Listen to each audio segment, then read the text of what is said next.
Hey mamas, it's Kristen Noel, founder of the Intuitive Divorce, and I'm just popping in right after class where I just had my own cup filled. I know I am there to guide mamas navigating divorce, but I got to tell you, so often just sitting in that container with these beautiful mamas who are willing to show up, make shit happen, and be there for their kids and their divorces, they are moving the needle and they are transforming their lives right before my eyes. And it's just gorgeous to watch.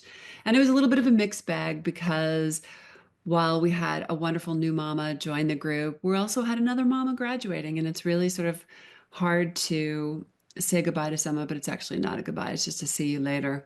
Because this just becomes such a fierce community of women just showing up and keeping it real and really talking about their experience and what they're struggling with, and also celebrating their wins. And collectively, when you've got women, fierce mama bears in a room, reflecting to each other, supporting each other, nudging each other back, I mean, it is beyond a shadow of a doubt, just really potent, potent medicine. So I just wanted to pop in here and share that.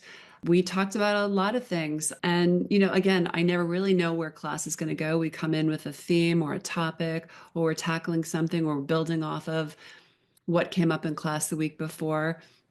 And while there was a lot of overwhelm that had been swirling around, there were a lot of wins in the room this week. And I think a lot of that is because people are really learning how to put their tools into motion. So we talk a lot about nervous system regulation. What is nervous system regulation? When we are dysregulated, we're in that fight or flight state.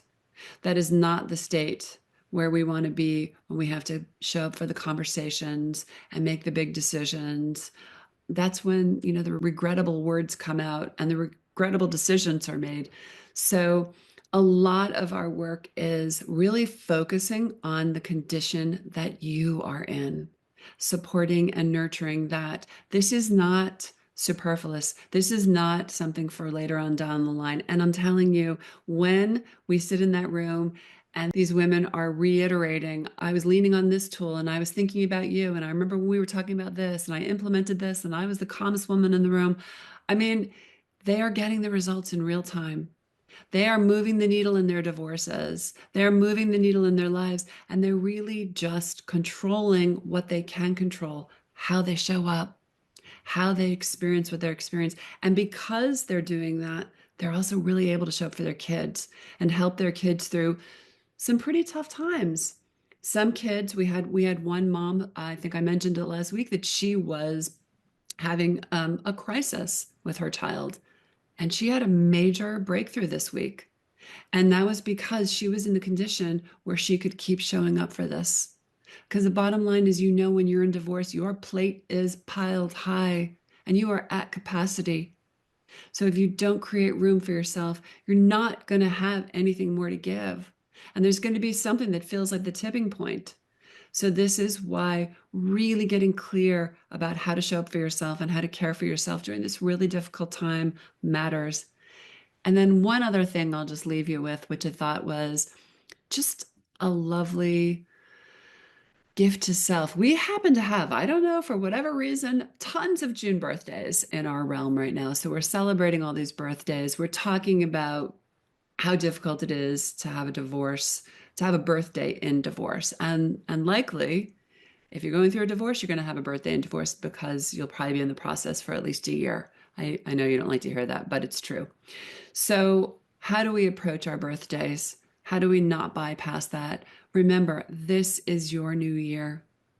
This is your opportunity to sort of lean in. No, it's not going to look and feel like it did maybe last year, but it is a time to celebrate. So what I suggested today, instead of like maybe listen, if you can throw yourself a party, throw yourself a party. But if you're not up to that or you're not feeling celebrated, how can you celebrate yourself? And one of the things that I suggested was, what about writing yourself a letter? What about sitting down, you yourself, a pad of paper, nice cup of tea, a quiet moment in calm and stillness, and writing yourself a letter ruminating about the last year and all the things that you've been through and all the challenges you've faced and all of the difficult things that you've had to deal with and go through, and give yourself credit. And then also acknowledge all the wins, all the things that you feel really good about, the way you showed up, the way you handled. Um, and then allow yourself to dream. Where do you want to be in the next year? This is your new year. You're on the threshold of your real new year. Where do you want to be a year from now?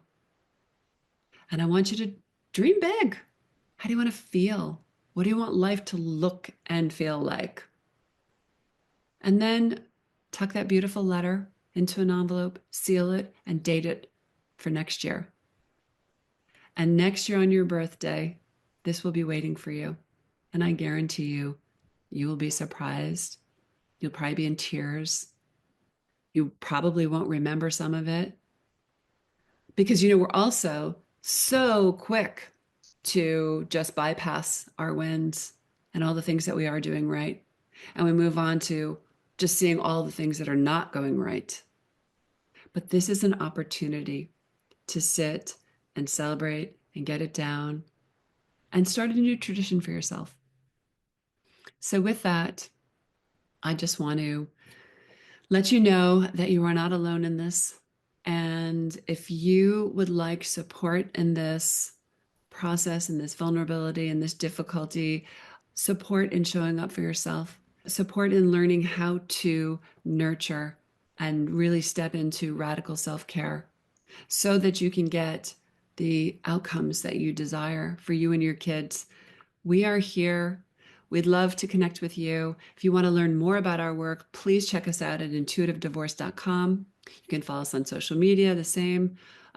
But definitely make sure you're on our newsletter list because we're constantly sending out a lot of information and just so many tools and strategies and lots of love to support you on this journey. I know how hard it is. I walked in those shoes and I know there's a better way. So I just wanted to give you a little love message for the day. So until we meet again.